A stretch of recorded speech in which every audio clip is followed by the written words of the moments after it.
Hello, welcome to the gun shop with me, John. Today we're going to be looking at this, the Browning B725 S3 Black Edition. To start from the back, we have the Browning Inflex pads. The Browning Inflex pads have been fitted to Brownings for quite a few years now. It's nice, they're a bit late to the game with the different lengths of pads. What it does give you to start with is a 14.5 length of pull, and you can lengthen that to just over 15 inches, which is quite nice. All the pads just bolt straight on and off with 2 Phillips screws, and as I say, if you want it more soft, you put a softer pad on there. Moving forward, on the S3 they decided to go back to proper American walnut. You get that nice reddish hue and lots of fiddleback. And I think actually this is one of the finest examples I've seen in a long time. The gun comes in quite high. I think it's 1 1/4, 2 1/4 drop on this particular one. Unfortunately, what I can say for it is the cast is almost non-existent. And with the thickness of the blade here, it's basically as straight as a die. I think they calculate it at about 2 mm of cast, which is neither here nor there really. I say, by the time there's actually the blade and everything in place, that doesn't really help. Hand checkered, as all Brownings, with a very prominent right hand palm swell.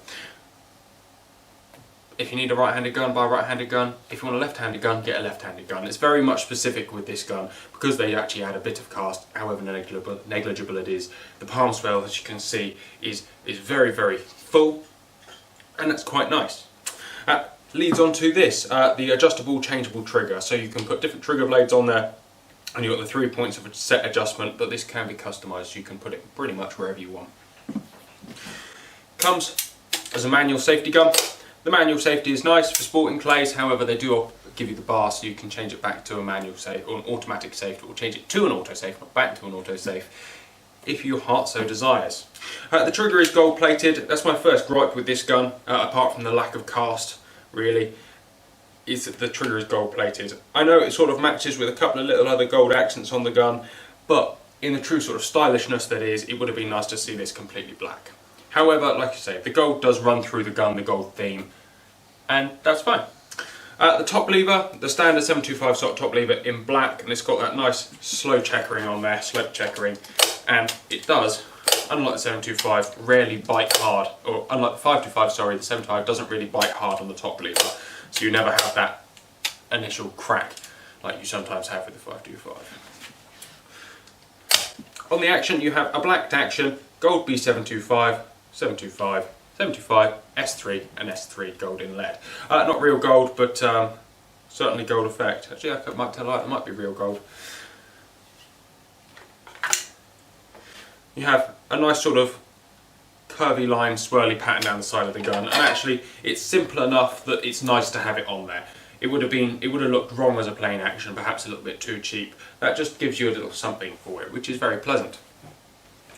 Moving on to the barrels, you have ventilated mid and top ribs, and the top rib is a taper to start, parallel 10mm rib, and it comes actually without a mid bead, which is quite interesting for a Browning. On the front is just a small white bead, and you have the standard Browning tram lines down the middle. The ejector work, standard Browning 725 ejector work, and it comes jewelled, which is a nice little feature, certainly. On the front here you come with the Invector DS chokes, and if I go to the case here, it comes with a full set.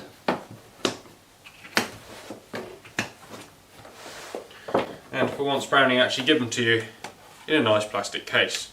What's nice about the Invector DS chokes is they've got this brass gas ring on the back, and that stops them from getting dirty, stops them from unscrewing, and that's very pleasant. However, what it can mean is if you don't take them out as part of your routine maintenance, they can be quite tough in there, because they're quite tough in there already with that DS ring.